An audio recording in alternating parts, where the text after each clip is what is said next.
नमस्कार साथियों। अपन अपने जो आर्ट एंड कल्चर का जो टॉपिक चल रहा था वो चल रहा था साथियों, राजस्थान में प्रमुख महल एवं स्मारक, इनकी अपनी एक क्लास पूरी हो चुकी है। अगर आपने वो क्लास नहीं देखी है तो उसे जरूर देख लेवें अपने यूट्यूब चैनल परिधि ज्ञान सरोवर पर जाकर के। आज अपने आर्ट एंड कल्चर में राजस्थान के प्रमुख महल एवं स्मारकों से संबंधित दूसरी क्लास की रनिंग करते हैं साथियों, और शुरुआत करते हैं आज की इस क्लास की अल्बर्ट हॉल के साथ। आज पढ़ते हैं साथियों अल्बर्ट हॉल।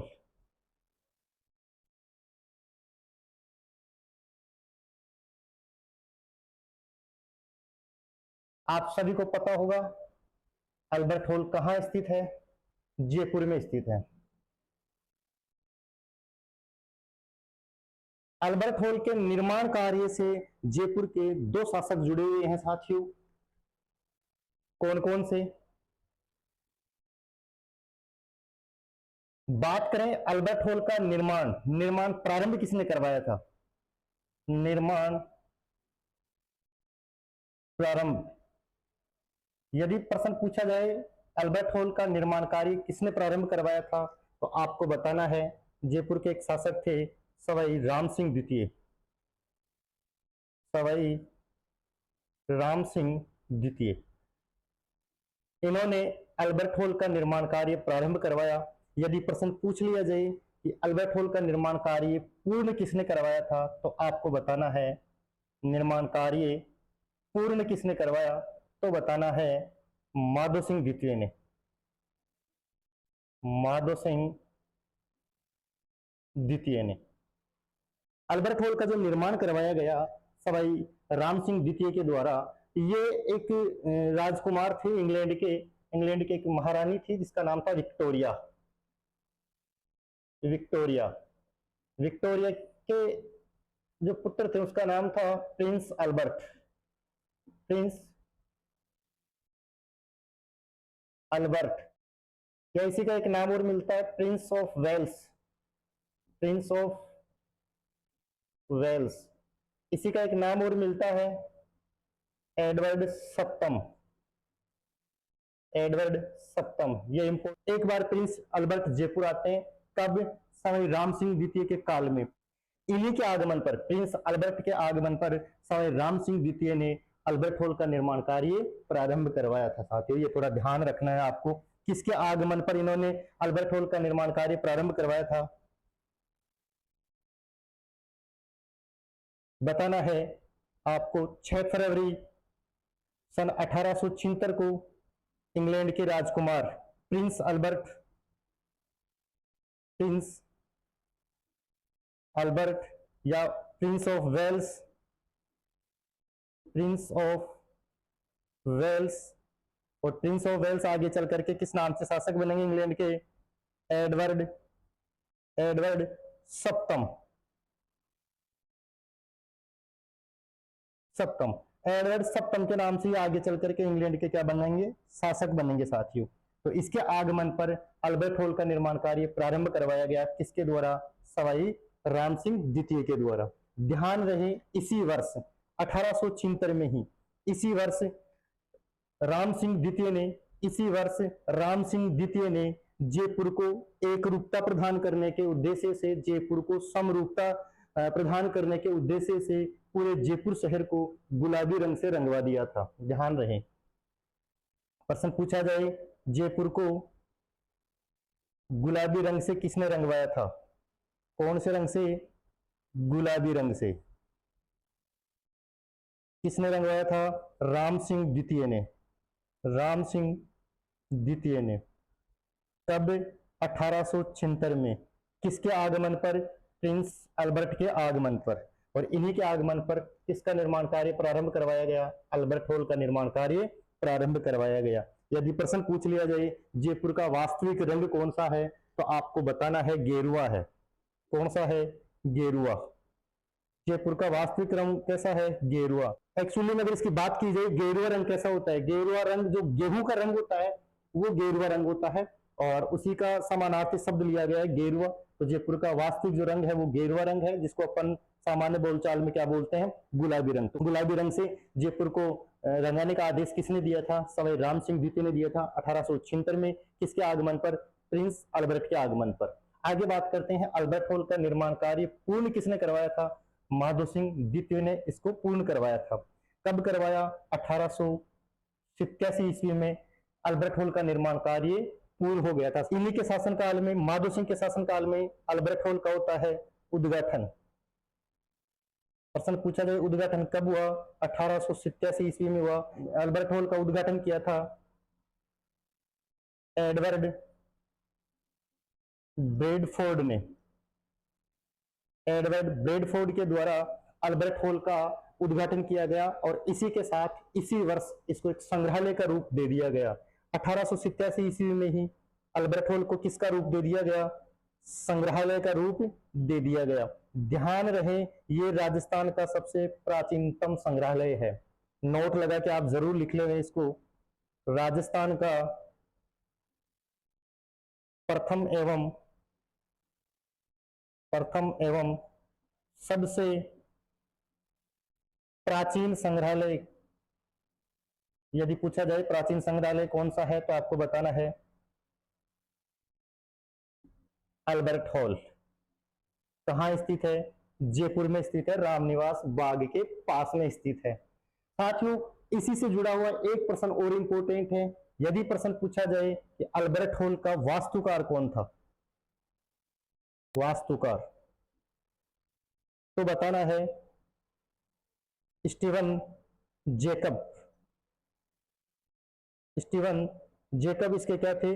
वास्तुकार थे। परंतु अल्बर्ट हॉल से दो मिस्त्री भी जुड़े हुए थे, उनका नाम भी आपको याद रखना है। अब तक तो एग्जाम में पूछा नहीं है, लेकिन पता नहीं भविष्य में यहां से भी प्रश्न पूछा जा सकता है। अल्बर्ट हॉल से जुड़े हुए दो मिस्त्री थे, एक का नाम था चंदर और दूसरे का नाम था तारा।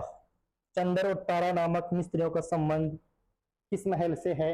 अल्बर्ट महल से या अल्बर्ट हॉल से है। साथियों, अल्बर्ट हॉल से एक विशेष तथ्य और जुड़ा हुआ है, उससे तो बिल्कुल स्टार लगा के ही आपको लिखना है। विशेष क्या है? जब कभी भी आप अल्बर्ट हॉल घूमने जाओ, देखने जाओ, तो जरूर आपको वहां ये जरूर दिखाई देगा। वहां अल्बर्ट हॉल में मिस्र से लाई हुई एक मम्मी रखी हुई है। मम्मी नहीं बोल रहा हूं मैं, मम्मी। कहां से लाई हुई? मिस्र से। मिस्र से लाई हुई क्या है? एक मम्मी है।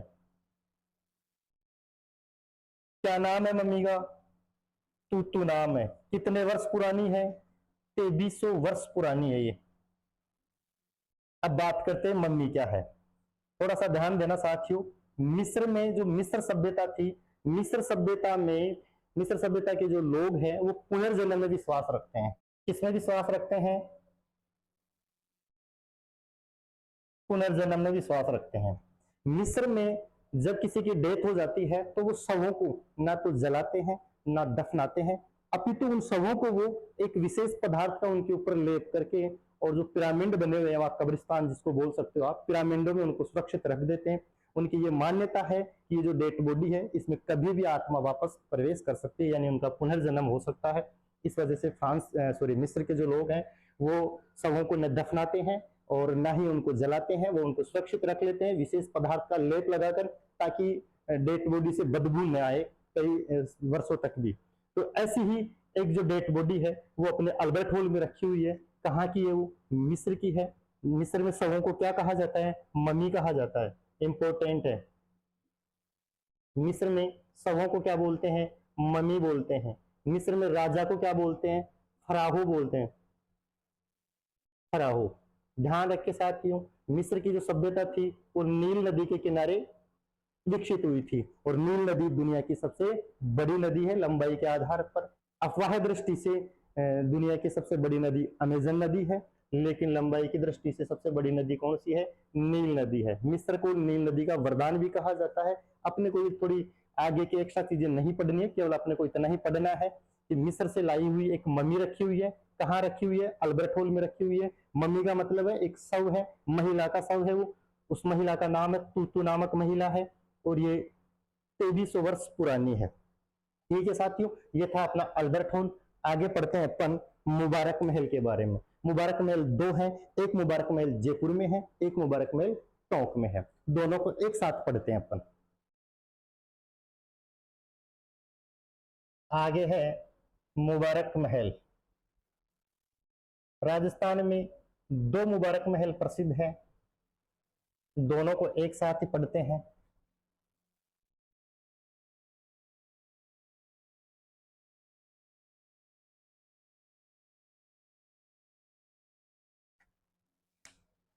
एक मुबारक महल जयपुर में स्थित है और एक मुबारक महल टोंक में स्थित है। कहाँ स्थित है? टोंक में। पहले अपन इसको पढ़ लेते हैं। मुबारक महल जो टोंक में स्थित है, उसकी ऐसी मान्यता है कि रियासत काल में यहाँ ऊंट की बलि दी जाती थी, यानी कि ईद पर ऊंट की कुर्बानी दी जाती थी। यहाँ एक नवाब हुए, ध्यान रखें, टोंक को नवाबों का शहर कहा जाता है। क्या कहा जाता है? नवाबों का शहर कहा जाता है। भारत में नवाबों का शहर किसे कहा जाता है? लखनऊ को कहा जाता है। किसको कहा जाता है? लखनऊ को। राजस्थान में नवाबों का शहर किसे कहा जाता है? टोंक को कहा जाता है। टोंक राजस्थान की एकमात्र मुस्लिम रियासत थी। आजादी के समय ये एकमात्र क्या थी? मुस्लिम रियासत। इस रियासत की स्थापना कब हुई? 1817 ईस्वी में। किसने की थी? अमीन खां पिंडारी ने की थी। किसने की? अमीन खां पिंडारी ने इस रियासत की स्थापना की थी। यहीं पर क्या स्थित है? मुबारक महल स्थित है। ऐसी मान्यता है कि रियासत काल में यहाँ ऊंट की क्या दी जाती थी? बलि दी जाती थी। कब? रियासत काल में। रियासत काल में इस महल में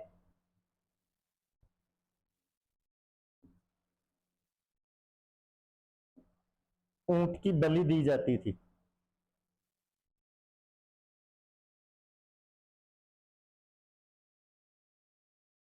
थोड़ा सा ये भी ध्यान रखें, ऊंट को 30 जून 2014 में राज्य पशु घोषित कर दिया गया। राजस्थान का राज्य पशु घोषित कर दिया गया। ध्यान रहे, वन्य जीवों में राजस्थान का जो राज्य पशु है वो चिंकारा है, और पालतू जो पशु है उनमें यदि राज्य पशु पूछा जाए तो आपको बताना है क्या है? ऊंट है। ठीक है साथियों, ये अपन ने पहले पढ़ भी लिया है। जब लोक देवता अपन ने पढ़े थे, पाबू जी के बारे में जब अपन ने पढ़ा था तो वहां पढ़ लिया था। ऊंट के गले का श्रृंगार गौरबंद कहलाता है। मारवाड़ में सर्वप्रथम ऊंट लाने वाले व्यक्ति पाबू जी थे। अपन पढ़ते हैं साथियों, मुबारक महल जयपुर में स्थित है। इस मुबारक महल जयपुर वाले का निर्माण सवाई माधो सिंह ने करवाया था। निर्माण किसने करवाया? सवाई माधो सिंह ने। सवाई माधो सिंह द्वितीय के द्वारा इसका निर्माण करवाया गया था। प्रश्न पूछा जाए मुबारक महल का वास्तुकार कौन था? वास्तुकार तो आपको बताना है जो अल्बर्ट हॉल के वास्तुकार थे वही मुबारक महल के वास्तुकार थे। कौन? Steven Jacob. स्टीवन जेकब इसके क्या थे? वास्तुकार थे। मुख्य रूप से इस मुबारक महल का जो निर्माण करवाया गया था वो अंग्रेज मेहमानों का स्वागत करने के लिए, अंग्रेज मेहमानों का वेलकम करने के लिए इसका निर्माण करवाया गया था। किसके द्वारा? सवाई माधो सिंह के द्वारा। अंग्रेज जो मेहमान थे उनको ठहरने के लिए मुबारक महल का निर्माण करवाया गया था, उनका वेलकम करने के लिए इस महल का निर्माण करवाया गया था। अतः इस मुबारक महल को वेलकम पैलेस भी कहा जाता है। ध्यान रखें, क्या कहा जाता है? Welcome palace. किसे कहा जाता है? जयपुर के मुबारक महल को कहा जाता है। इसके निर्माण में राजपूत शैली, मुगल शैली और यूरोपियन शैली, तीनों शैलियों का प्रभाव दिखाई देता है। इनका क्या है? इस पर प्रभाव है साथियों। एकमात्र महल जिस पर तीन शैलियों का प्रभाव है, राजपूत शैली, मुगल शैली और यूरोपियन शैली, वो कौन सा महल है? मुबारक महल है। मुबारक महल को देखने पर ऐसा लगता है जैसे ये लकड़ी से निर्मित हो। ये भी आप लिख लेना। देखने में ऐसा प्रतीत होता है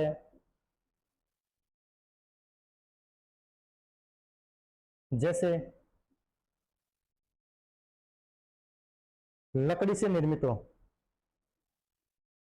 जैसे लकड़ी से निर्मित हो।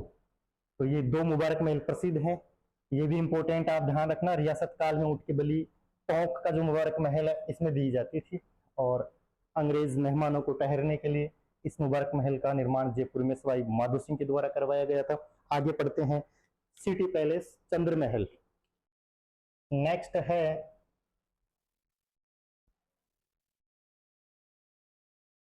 चंद्र महल। इसी का एक नाम और मिलता है सिटी पैलेस।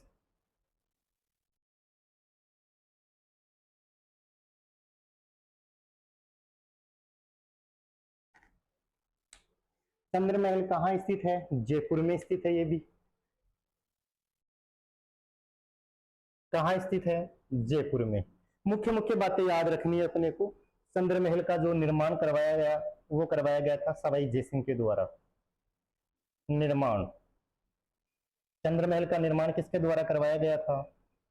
सवाई जयसिंह के द्वारा इसका निर्माण करवाया गया था। ये सवाई जयसिंह वही हैं जिन्होंने जयपुर शहर स्थापित करवाया था, यानी जयपुर शहर बसाया था।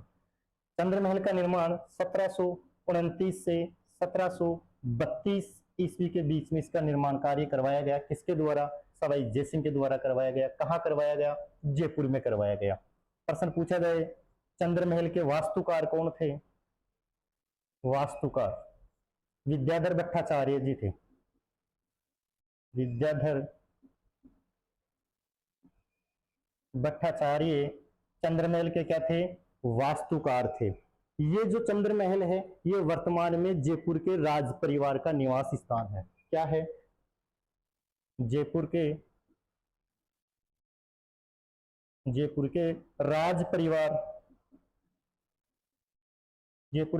परिवार का निवास स्थान है। प्रश्न पूछा जाए, चंद्र महल कितना मंजिला है? कितना मंजिला है? तो बताना है साथियों, 7 मंजिला है। अभी तक तो यहाँ से मंजिलों से संबंधित कोई प्रश्न पूछा गया है नहीं, लेकिन कम से कम अपने को 2 मंजिल याद रखनी है, एक तो प्रथम मंजिल और एक अंतिम मंजिल। इसकी जो प्रथम मंजिल है, प्रथम मंजिल का नाम है चंद्र महल। इसकी अंतिम और जो 7वीं मंजिल है उसका नाम है मुकुट महल।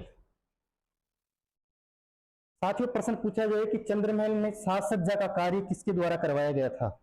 तो बताना है साज सज्जा का कार्य।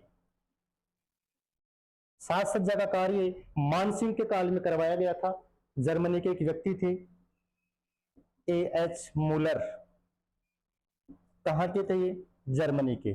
A.H. मुलर के द्वारा चंद्र महल में साज सज्जा का कार्य किया गया। कहाँ के रहने वाले थे? जर्मनी के रहने वाले थे। किसके काल में इन्होंने ये कार्य किया था? मानसिंह द्वितीय के काल में। मानसिंह सेकंड के काल में इन्होंने चंद्र महल में साज सज्जा का क्या किया था? कार्य किया था। चंद्र महल का जो मुख्य आकर्षण है वो क्या है? चंद्र महल का मुख्य आकर्षण, मुख्य आकर्षण क्या है?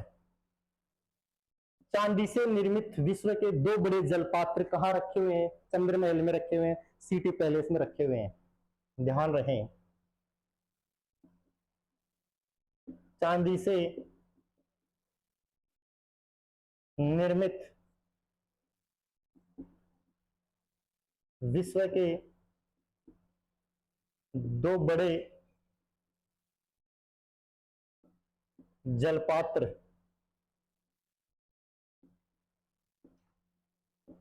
चंद्र महल में स्थित है। अच्छा, ये जलपात्र किसने बनवाया था? ये बनवाए थे जयपुर के शासक माधो सिंह द्वितीय के द्वारा। ध्यान रहे, अभी थोड़ी देर पहले अपन ने जब अल्बर्ट हॉल पढ़ा था तो मैंने आपको जरूर बताया था कि 1902 में इंग्लैंड के शासक बने थे एडवर्ड सप्तम। ये एडवर्ड सप्तम वही है जिनको प्रिंस अल्बर्ट के नाम से भी जाना जाता है, प्रिंस वेल्स के नाम से भी जाना जाता है। एडवर्ड सप्तम।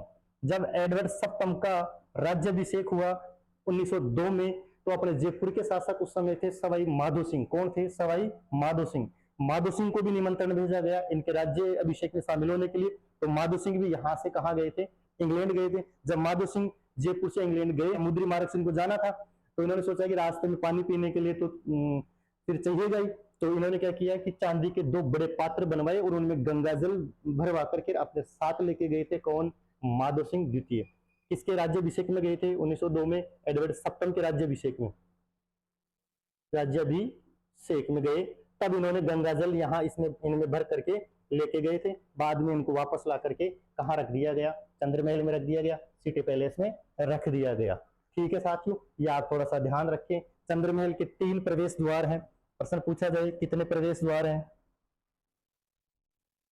3 प्रवेश द्वार हैं। त्रिपोलिया गेट, त्रिपोलिया गेट,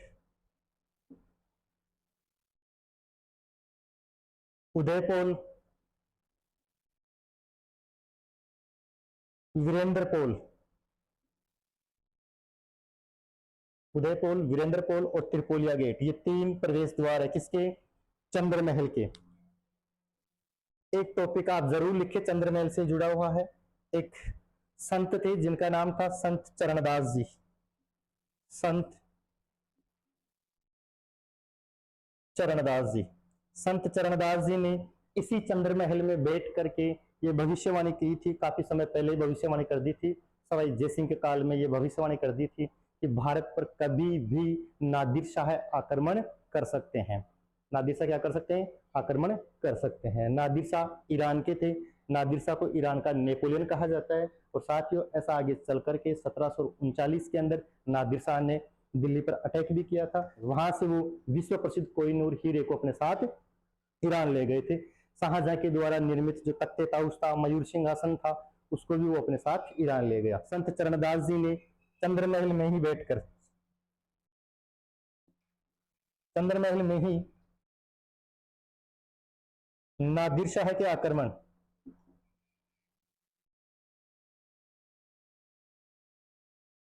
की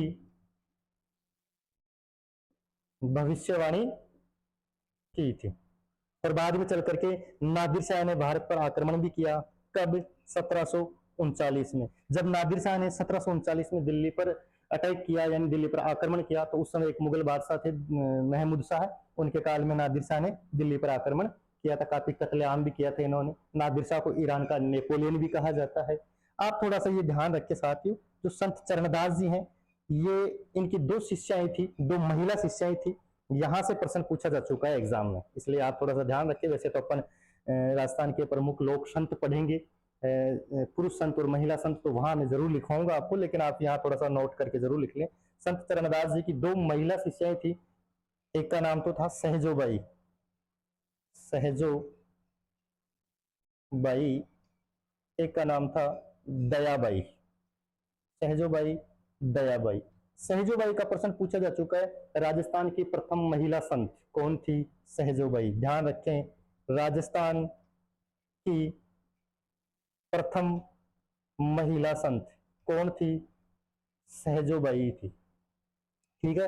प्रश्न पूछा जाए, भक्ति सागर किसके द्वारा लिखी गई रचना है? चरणदास जी के द्वारा। भक्ति सागर, इसकी 2 रचनाएं काफी प्रसिद्ध है, भक्ति सागर, धर्म जहाज। ये आप थोड़ा सा नोटिस कर लेना साथियों। चंद्रमहल में ही जयपुर के शासकों के आराध्य देव गोविंद देव जी का मंदिर स्थित है। ध्यान रहे साथियों, ये भी इंपॉर्टेंट है, स्टार लगा के जरूर लिखें। जयपुर के शासकों के आराध्य देव, जयपुर के शासकों के आराध्य देव गोविंद देव, गोविंद देव जी का मंदिर भी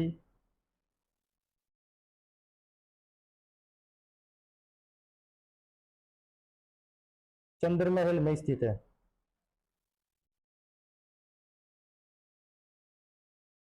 ये भी प्रश्न पूछा जा चुका है, गोविंद देव जी का जो मंदिर है वो किस संप्रदाय से संबंधित है?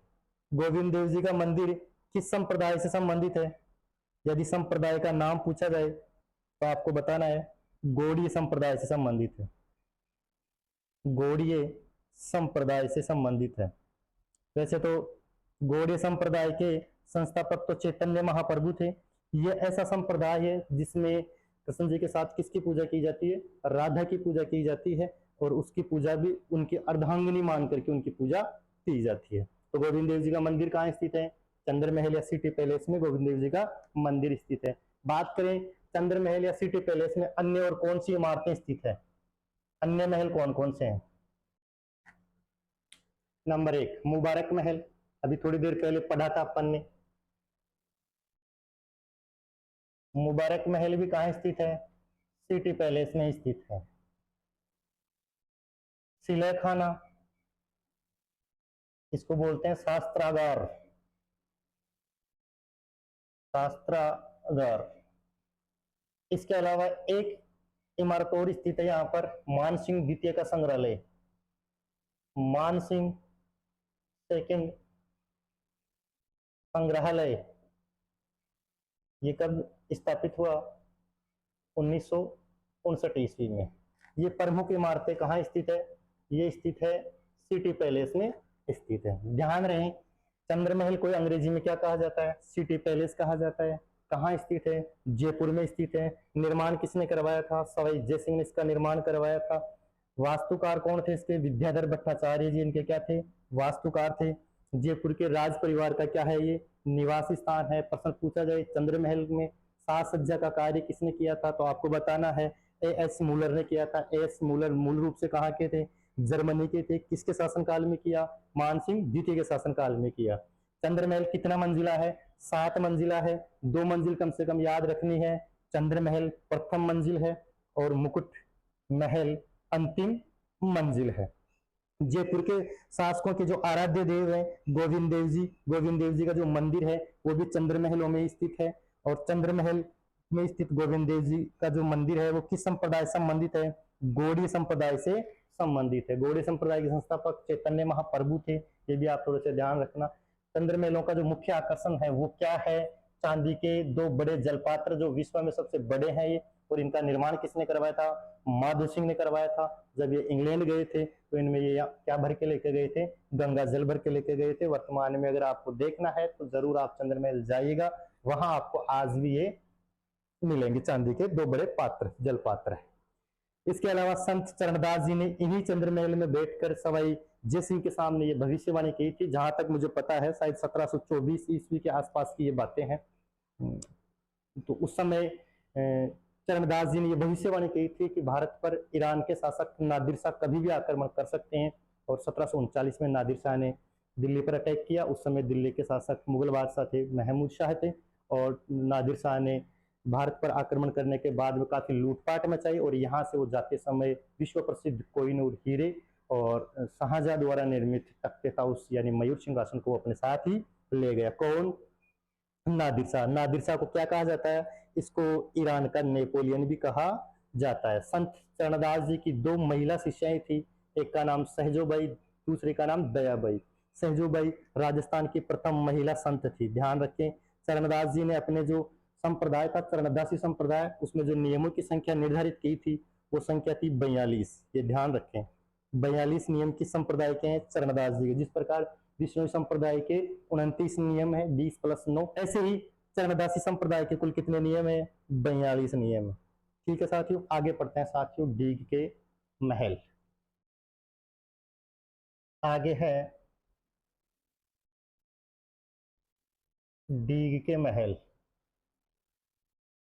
नाम से ही पता चल रहा है डीग के महल कहाँ है।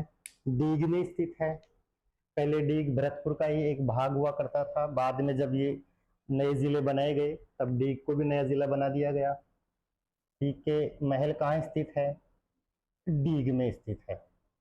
ध्यान रहे साथियों डीग के जो महल हैं इनका निर्माण प्रारंभ तो किसने करवाया था? निर्माण प्रारंभ भरतपुर के शासक हुए थे बदन सिंह, उन्होंने डीग के महलों का निर्माण कार्य प्रारंभ करवाया था। बदन सिंह। आपको यह भी ध्यान रखना है साथियों, जो भरतपुर रियासत थी, भरतपुर और धौलपुर रियासत ऐसी थी जो जाट रियासतें थी। भरतपुर रियासत की स्थापना चूड़ामन ने की थी। किसने की थी? चूड़ामन ने की थी। क्या थी? एक जाट रियासत थी। आगे चल करके भरतपुर के जब शासक बने बदन सिंह, और इन्हीं बदन सिंह ने डीग के महलों का निर्माण कार्य प्रारंभ करवाया। लेकिन जो डीग में जो महल बने हुए हैं उनमें सर्वाधिक जो निर्माण कार्य है वो महाराजा सूरजमल के द्वारा करवाया गया है। सर्वाधिक निर्माण कार्य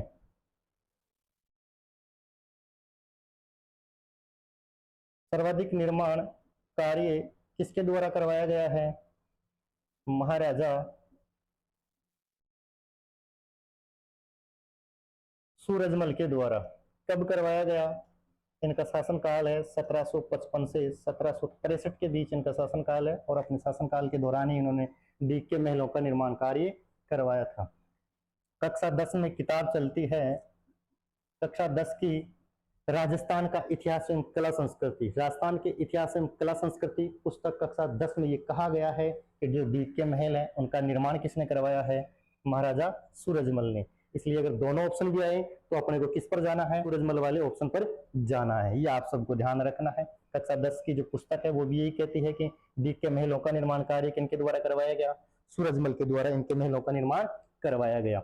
बहुत ही अच्छा और शानदार प्रश्न है साथियों। जो डीग है, डीग डीग को कहा जाता है जल महलों की नगरी। जल महलों की नगरी।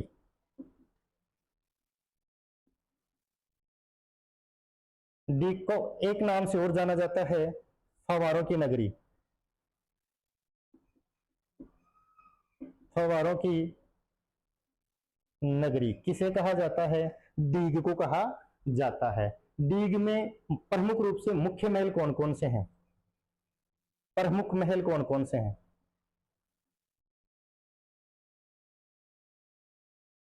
प्रमुख महलों में नंबर 1 गोपाल महल, इसको गोपाल भवन भी बोल देते हैं। गोपाल भवन। डीग के जितने भी महल बने हुए हैं उनमें सबसे भव्य और सबसे सुंदर महल है गोपाल भवन। ये सबसे क्या है? भव्य और सुंदर महल है। कौन सा? गोपाल भवन। शाहजहां द्वारा, ये ध्यान रखें आप, शाहजहां द्वारा कौन से पत्थर से? काले पत्थर से निर्मित क्या है? या एक सिंहासन रखा हुआ है। कैसा है वो? झूलता हुआ, झूलता सिंहासन। कहाँ रखा हुआ है? डीग के गोपाल भवन में रखा हुआ है। इसके अलावा अन्य जो भवन है उनका भी आप नाम याद रखें। सूरज भवन, एक है किशन भवन, एक है नंद भवन, नंद भवन। ये आप थोड़ा सा ध्यान रखें साथियों। इन्हीं महलों के पास में 2 सरोवर भी स्थित है, बड़े सुंदर सरोवर है। इनके पास ही 2 सरोवर स्थित है। क्या क्या नाम है? गोपाल सागर सरोवर,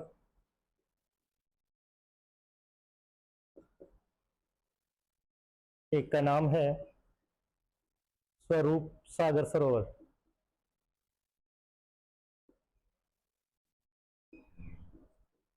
ये थे डीग के महल। मुख्य मुख्य चीजें यही हैं, आप थोड़ा सा ध्यान रखें। जल महलों की नगरी डीग को कहा जाता है, फव्वारों की नगरी भी डीग को कहा जाता है।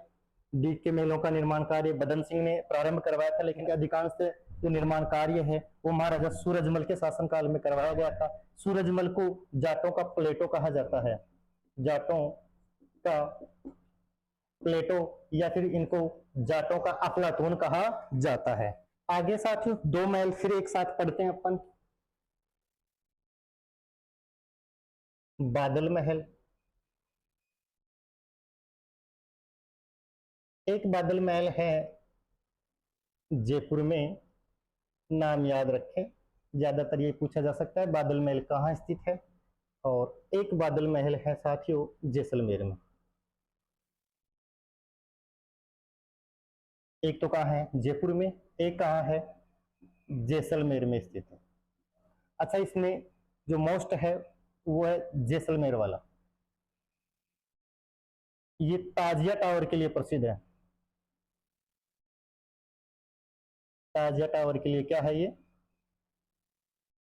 प्रसिद्ध है। कौन सा महल? बादल महल। जैसलमेर का बादल महल ताजिया टावर हेतु प्रसिद्ध है। ऐसे दो महल और पढ़ते हैं साथियों, कंफ्यूज होने वाले हैं, इसी वजह से मैं आपको एक ही जगह लिखवा रहा हूं। एक है साथियों अभेड़ा महल,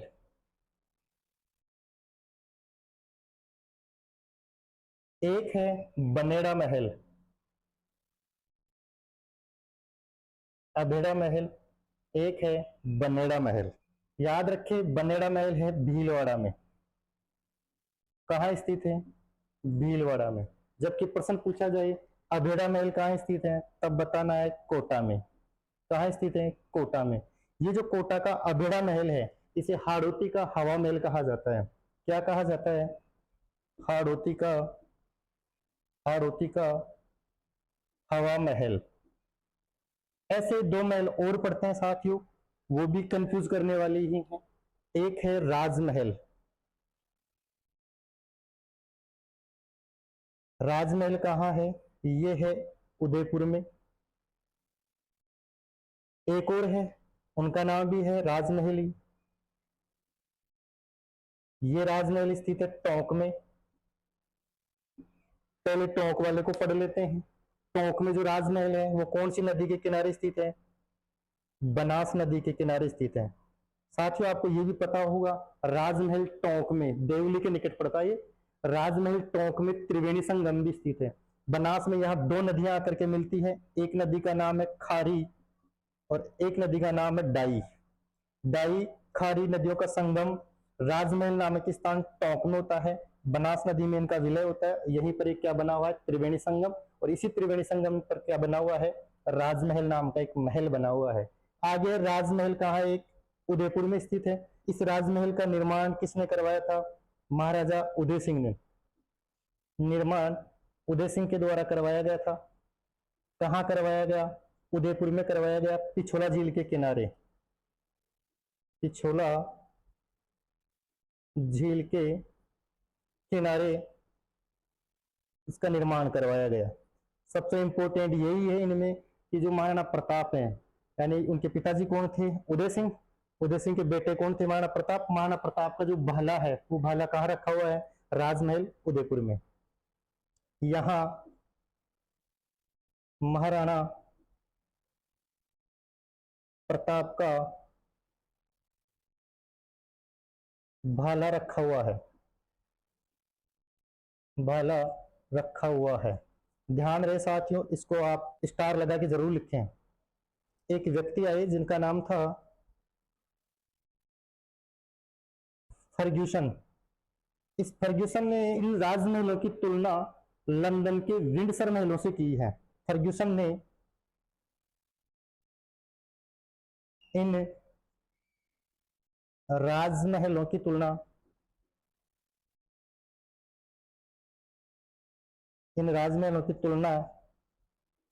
लंदन के विंडसर महलों से की है। लंदन के विंडसर महलों से की है। तो ये थे मुख्य रूप से अपने राजस्थान के महल आज की क्लास में। आगे पढ़ेंगे साथियों, जो बाकी के महल और बच गए हैं कोशिश रहेगी कि उनको एक ही क्लास में पूर्ण कर लिया जाए साथियों। तब तक आप अपनी तैयारी को बिल्कुल बरकरार रखें, पढ़ते रहिए साथियों, बिल्कुल किताबों से चिपके रहिए और अपनी मंजिल की तरफ आप अपना ध्यान रखते हुए तैयारी को आगे की ओर गति दे साथियों। धन्यवाद साथियों।